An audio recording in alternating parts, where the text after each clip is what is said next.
సంతానలేమి సమస్యకు చక్కటి పరిష్కారం చూపిస్తున్న Ria fertility test tube baby centre CN hospital Kurnool. రాబోయే గణేష నిమజ్జనం సందర్భంగా 50 మంది ఆలూరు తాలూకా ప్రజలకు అంతేకాకుండా పత్తికొండ సబ్ డివిజన్లోని ప్రజలందరికీ తెలియజేయడమేమనగా, ఈ వినాయక నిమజ్జనం సందర్భంగా ఎవరైతే విగ్రహాలు ఏర్పాటు చేస్తున్నారో వాళ్ళందరూ కూడా ముందు అనుమతి తీసుకోవాలి. ముందస్తు అనుమతి తీసుకోవడంలో భాగంగా సింగిల్ విండో సిస్టమ్ అని చెప్పేసి సపరేట్గా ఒక యాప్ అనేది గవర్నమెంట్ క్రియేట్ చేయడం జరిగింది.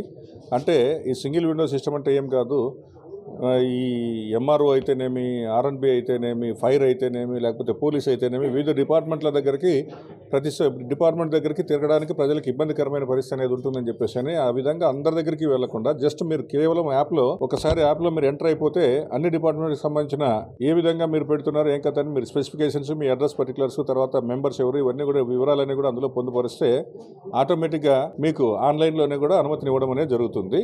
సో ఆ విధంగా ప్రభుత్వం మంచి ఉద్దేశంతో ఆన్లైన్లో ఒక యాప్ని అన్ని డిపార్ట్మెంట్స్ దగ్గరికి వెళ్లకుండా సింగిల్ విండో సిస్టమ్ ద్వారా మీకు ప్రజల వద్దకే పాలన అని చెప్పేసి ఏర్పాటు చేసింది. కాబట్టి ఆ యాప్ను ఉపయోగించుకొని మీరందరూ కూడా సింగిల్ విండో సిస్టంలో అనుమతి తీసుకుంటారని ఆశిస్తున్నాము. ఒకవేళ ఎవరికైనా సరే సింగిల్ విండో సిస్టమ్ ద్వారా ఆన్లైన్లో అనుమతి తీసుకోవడానికి మీకు తెలియకుండా పోతే ఆటోమేటిక్గా మా వాళ్ళ దగ్గరికి వస్తే ఏ విధంగా చేయాలని చెప్పేసి వీళ్ళు డైరెక్ట్గా మీకు ఎక్స్ప్లెయిన్ చేయడం అనేది జరుగుతుంది.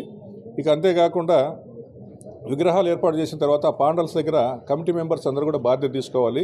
ప్రతి పాండల్ అంటే మనకు ఏదైతే ఈ మండపం ఉంటుందో ఆ మండపం దగ్గర సీసీ కెమెరా పెట్టుకుంటే అన్ని రకాలుగా బాగుంటుంది. ఎందుకంటే ఈ సీసీ కెమెరా అనేది 100 మంది చేసే ఉద్యోగం అనేది చేస్తుంది. తర్వాత మీకు ఎలాంటి భవిష్యత్తులో సంక్లిష్టమైన పరిస్థితి తలెత్తితే కూడా వాస్తవాలు ఏం జరిగాయి, ఏం కథ అని చెప్పేసి ఎవరిని ఇబ్బందులు పెట్టకుండా ఉండేటందుకు అవకాశం అనేది ఉంటుంది. సో ప్రతి మండపం దగ్గర సీసీ కెమెరా టెంపరీగా అదేమో 4-5,000 పెడితే మీరు ఇంతే ఖర్చు పెడుతున్నారంట.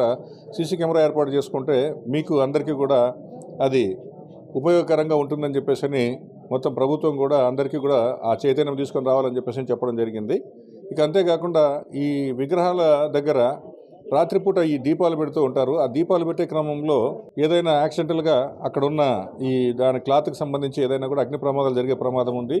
అంతేకాకుండా ఎలక్ట్రిసిటీ కూడా కొంచెం ఎలక్ట్రిసిటీ డిపార్ట్మెంట్తో మీరు కోఆర్డినేట్ చేసుకొని ఈ షార్ట్ సర్క్యూట్ కాకుండా ఉండేటందుకు మీరు మండపాల దగ్గర ఆ ఎలక్ట్రిఫికేషన్ అనేది చేసుకోవాలనేది తెలియజేస్తున్నాము.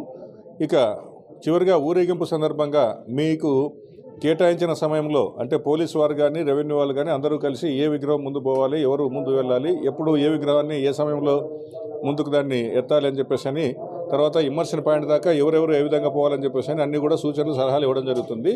వాటన్నిటికీ అనుగుణంగా మీరు ఎప్పటికప్పుడు సూచనలు, సలహాలు పాటించి మీరు ముందుకు వెళ్తే, అంతేకాకుండా ఎక్కడైతే ఇమ్మర్షన్ పాయింట్ ఉందో అంటే నిమజ్జనం పాయింట్ అక్కడ కూడా కొంత ఈ కాలువలో వేసేటప్పుడు ఏమాత్రం నిర్లక్ష్యం వహించినా కూడా విగ్రహాలతో పాటు ఆ నిమజ్జనానికి వెళ్ళిన భక్తులు కూడా అపాయం జరిగే ప్రమాదం